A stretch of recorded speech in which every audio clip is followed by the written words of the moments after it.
विराजमान सन्माननीय रुपेदादा म्हात्रे साहेब आहेत, त्यांना विनंती आहे की आपण ही दोन शब्द सांगावेत।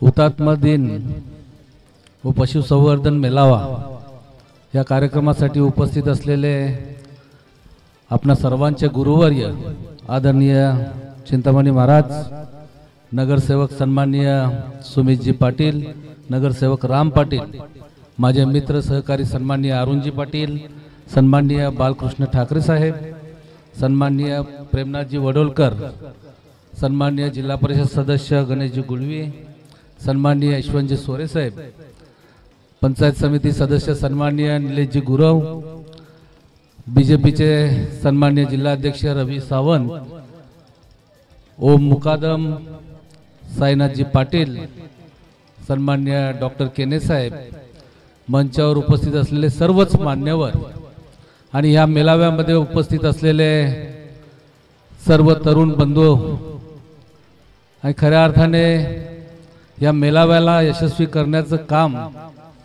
आपण सर्व या ठिकाणी जे पशुधन घेऊन आलेले आहात ते सर्व बांधव।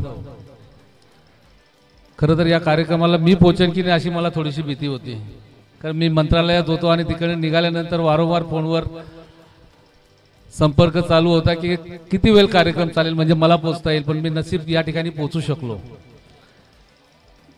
या कार्यक्रमामध्ये आपण सर्वांनी खऱ्या अर्थाने इतकं मोठं पशुधन या ठिकाणी आणलेलं आहे, कारण मी बघितलंय की एक 7-7 वर्षापूर्वी एक 3-4च बैल होते, 3-4च पशुधन या ठिकाणी आपल्याला बघायला मिळाले, पण आज या कार्यक्रमामुळे असेल किंवा बैलगाडा शर्यतीमुळे असेल या ठिकाणी आपल्याला चांगल्या प्रकारचं पशुधन बघायला मिळतंय। आणि ज्यांनी हुतात्मा म्हणून या ठिकाणी आपल्या प्राणांची बाजी लावली आणि खऱ्या अर्थाने या ठिकाणचा जो आधुनिक असा जो होणारा सलाडर हाऊस तो बंद करण्याचं काम केलं, त्यांचा उद्देशच असा होता की या परिसरातील या पंचक्रोशीतील पशुधन वाचलं पाहिजे। खरं तर अनेक ठिकाणी कत्तलखाने सुरू आहेत, त्या ठिकाणीही जनावर जात आहेत, त्या ठिकाणी देखील पशुधनाची कत्तल होते, परंतु आपल्या विभागात झालं असतं तर मोठ्या प्रमाणामध्ये पशुधनाचं नुकसान झालं असतं, आपल्या परिसरात पशुधन बघायला मिळालं नसतं, ही परिस्थिती असती। आज आपण शहरी भागात आलो, शहरीकरण झाल्यामुळे इकडे आपल्याकडे पशुधन कमी असेल, ग्रामीण भागात जास्त आहे, पण तरी देखील ह्यांनी जो उद्देश समोर आपल्याला ठेवलेला आहे तो उद्देश आपल्याला पुढे न्यायचा आहे आणि निश्चितच ह्या सर्वांनी दिलेलं बलिदान हे खूप मोठं आहे। मी माझं एक छोटंसं उदाहरण सांगेन की आता तुम्ही 42 वर्षाचा उल्लेख करतात, त्यावेळी माझं वय काय असेल?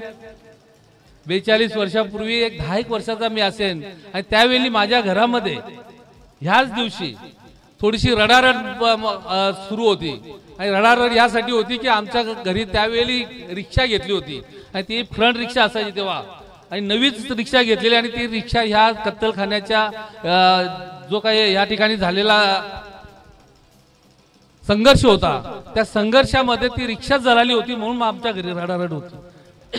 जर माझ्या घरी रिक्षा जळाल्यानंतर रडारड होते तर ज्यांच्या घरचा माणूस गेलाय त्या ठिकाणची परिस्थिती काय असेल, त्यांनी काय भोगलं असेल किंवा त्यांना जे काय त्यावेळची त्यांची परिस्थिती असेल ते अतिशय दयनीय असेल, आणि म्हणून त्यांनी जो प्राणाची आहुती देऊन या ठिकाणी आपल्याला दिलेला उद्देश आहे तो उद्देश आपण या ठिकाणी निश्चितपणे पाळला पाहिजे आणि ते काम आपण सर्वजण करत आहात, या गोष्टीचा आज खऱ्या अर्थाने आनंद होतोय। या ठिकाणी स्मारकाचा उल्लेख झाला की आपल्याला स्मारक चांगल्या प्रकारचं झालं पाहिजे। निश्चितच ह्यांचा जे प्राणाची आहुती त्यांनी दिलेली आहे त्याच्या समोर आपण किती मोठा स्मारक बांधला तरी तो कमीच पडणार आहे, किंवा त्या स्मारक अशा पद्धतीचा असला पाहिजे की भविष्यामध्ये ह्या संपूर्ण परिसरालाच नव्हे तर इथे जो जो माणूस येईल त्याला आदर्श वाटला पाहिजे, त्याला ह्या शहीदांचा महिमा या ठिकाणी माहीत झाला पाहिजे किंवा या शहीदांची कहाणी त्यांना संपूर्णपणे माहीत झाली पाहिजे, अशा प्रकारचं स्मारक होणे अपेक्षित आहे। खरं तर या जागेचा प्रश्न मी मागच्याही वर्षी भाषणामध्ये बोललेलो होतो की ही जागा जी आहे ही स्पिनिंग मिल साठी त्यावेळी आरक्षित केली होती। खरं तर शासनाचा नियम आहे की 7 वर्ष ज्या पर्पजसाठी उद्देशासाठी जागा घेतली जाते तो उद्देश जर झाला नाही तर ती जागा जशीच्या तशी ज्यांची असेल त्यांना परत केली पाहिजे। आणि ही जागा मला वाटतं ह्या पंचकृषीतील आपल्या ग्रामपंचायतीचीच जागा आहे आणि त्यामुळे ही जागा परत मागणी केली पाहिजे। आपण सर्वांनी ती मागणी केलेली आहे असं मला समजलंय आणि ती मागणी आता आपण शासन स्तरावर पुढे नेलेली आहे। निश्चितपणे शासन स्तरावर त्या ठिकाणी सुमितजी पाटील साहेबांनी सांगितले की कपिल पाटील साहेब असतील, आणखी आपले इथले लोकप्रतिनिधी असतील, मी स्वतः त्यासाठी फॉलोअप घेण्यासाठी तुमच्या सोबत येईन आणि निश्चितपणे ही जागा आपल्याला मिळवून या जागेमध्ये आपल्याला एक चांगला सुसज्ज असं ग्राउंड, या ठिकाणी अनेक सोयी जे काही सार्वजनिक सोयी सुविधा आहेत त्या सार्वजनिक सोयी सुविधांसाठी ही जागा आपल्याला चांगल्या प्रकारे मिळवता येईल आणि इथे चांगल्या प्रकारच्या सर्व गोष्टी होतील। बाजार भरण्याचं मात्र जो तुमच्यामध्ये जे कोणी तुम्हाला सूचना केली असेल, माझी त्यांना विनंती असेल की या ठिकाणी तसं कुठल्या प्रकारचा बाजार भरू नये, कारण या अगोदर एक बकरी बाजाराच्या ठिकाणी बाजार भरत होता आणि त्या बाजारातून खऱ्या अर्थाने नको तिकडे बैल जात होते किंवा नको तिकडे आपल्या जनावरांची हानी होत होती। ते बाजार आम्हाला संघर्ष करून बंद करावा लागलाय।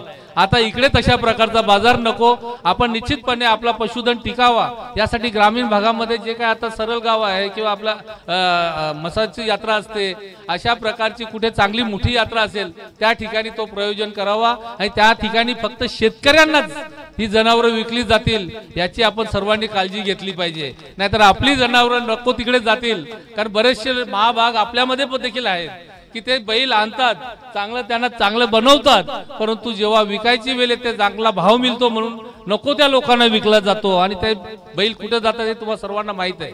आणि म्हणून अशा प्रकारचं काम होणार नाही याची देखील आपण सर्वांनी दक्षता घेतली पाहिजे। निश्चितच या ठिकाणी बैलगाडा शर्यतींच्या माध्यमातून का होईना पण चांगलं पशुधन बघायला मिळतंय आणि आपण त्या पशुधनाचं चांगल्या प्रकारे संगोपन करतात।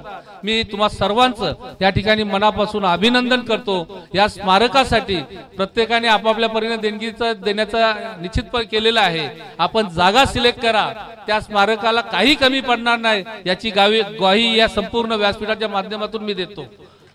आपण त्या ठिकाणी लागेल तेवढा निधी शासनाचाही आणता येईल, आपलं वैयक्तिक देखील देता येईल, कारण आता आपण सर्वच जण आर्थिक दृष्ट्या देखील चांगल्या प्रकारे सक्षम झालेलो आहोत आणि म्हणून आपण जर स्मारकाचं काम हातात घेतलं तर कुठल्याही प्रकारचा निधी कमी पडणार नाही।